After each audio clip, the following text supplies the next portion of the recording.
நீங்களா சார்? உட்காருங்க. கர்த்தாவே, நீங்க தான் இவரை இங்க அனுப்பியிருக்கீங்க. சார், உங்க குழந்தைக்கு ரொம்ப முடியலையா? இப்ப ஐசியூவில் அட்மிட் பண்ணி வச்சிருக்காங்க.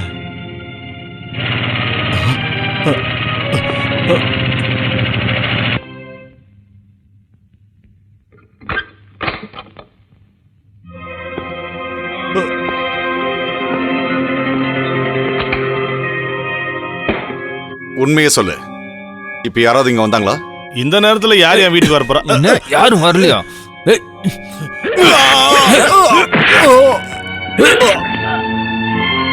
வா போலாம்.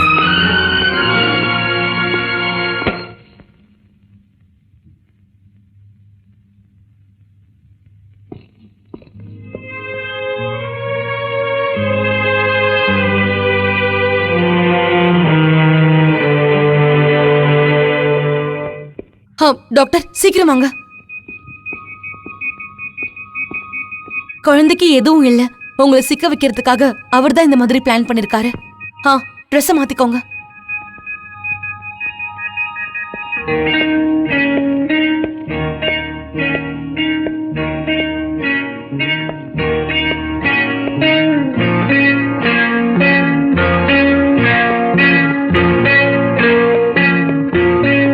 எக்ஸ்கியூஸ் மீ, இந்த டாக்டர் யாரு?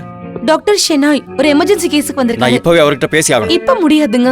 உள்ள பேஷண்ட் உயிருக்கு போராடிட்டு இருக்காரு. உடனே ஆபரேஷன் பண்ணி ஆகணும். நான் என் டியூட்டியை செஞ்சாகணும். ஹாஸ்பிடலுக்குள்ள டாக்டரோட டியூட்டி தான் முக்கியம். போலீஸ் இன்வெஸ்டிகேஷனுக்கு நீ தடையா இருக்க கூடாது. இல்ல, ஆபரேஷனுக்கு நீங்க தான் தடையா இருக்கீங்க. உனக்கு உண்மை என்னன்னு தெரியாது. நீ வெறும் ஒரு டாக்டர் தான். எங்களை மாதிரி டாக்டருக்கு ஒரு விஷயம் தான் தெரியும். இந்த உலகத்துல ரொம்ப பெருசு நோயாளியோட உயிர் தான்.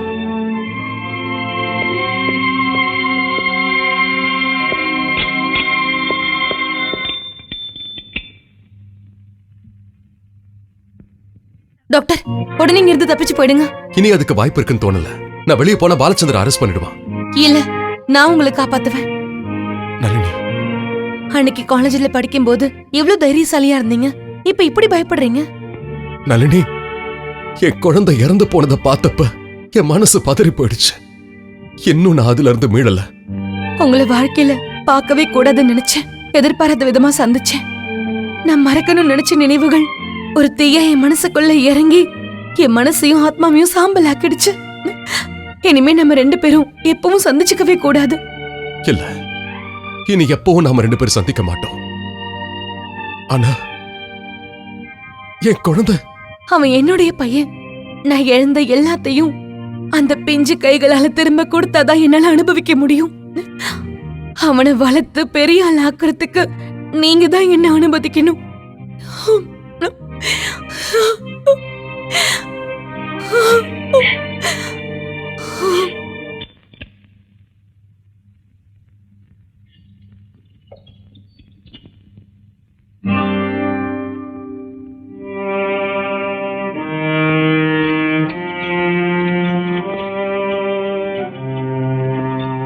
He is dead.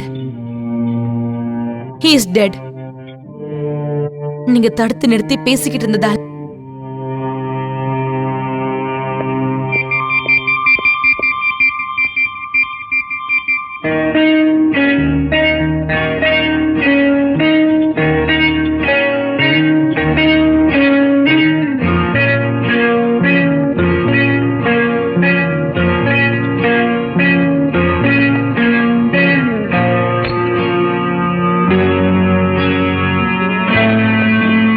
நளினி, அந்த டாக்டர் எங்க? தியேட்டருக்குள்ள தானே இருந்தாரு. அங்க இல்ல. அப்ப போயிருப்பாரு. எங்க? எனக்கு எப்படி தெரியும்? உனக்கு எல்லாம் தெரியும். என்ன முட்டாளாக்காத. நீங்க தான் என்ன தப்பா புரிஞ்சிட்டு இருக்கீங்க. தப்பா புரிஞ்சுட்டு இருக்கேனா? உன் கூட இருந்த டாக்டர் ராஜன் தானே? அப்படின்னு நீங்க சொல்றீங்க. அந்த ராஜன் ஒரு கொலைகாரன். அப்படின்னா நீங்க அவரை அரெஸ்ட் பண்ணிருக்க வேண்டியது தானே? நீதான் என்ன அரெஸ்ட் பண்ண விடாம புத்திசாலித்தனமா தப்பிக்க விட்டிய. ஒரு கொலைகாரனை காப்பாத்துறதோ சட்டப்படி குற்றம் தான். அதான் தெளிவா சொல்றீங்களே. நான் குற்றவாளியா இருந்தா நீங்க தாராளமா நடவடிக்கை எடுங்க. தயங்க மாட்டேன். தேவை வந்ததுன்னா அதையும் செய்வேன். ஆனா இந்த நாடகத்துல நீ ஜெயிச்சிட்டன்னு மட்டும் நினைக்காத.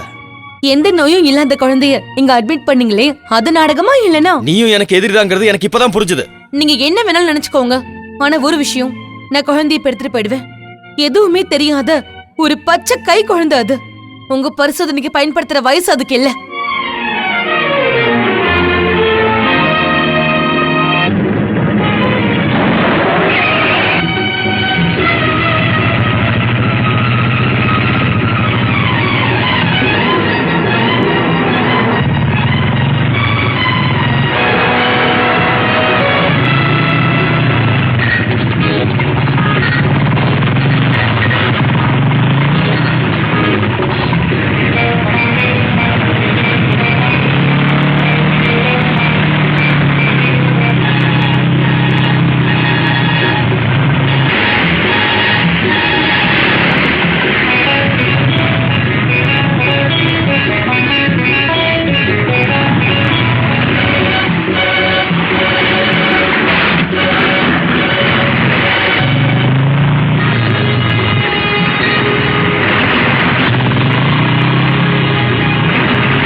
வேகமா போலாம் போலாம்.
You are under arrest.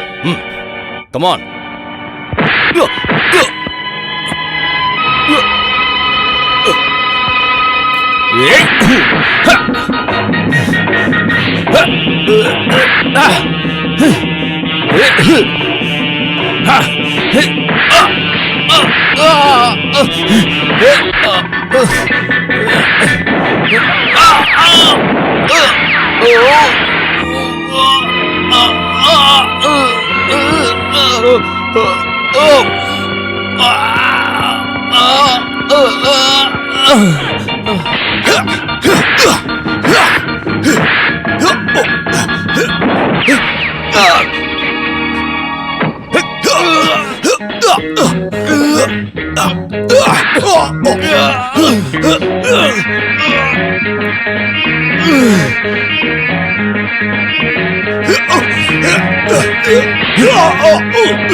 Ah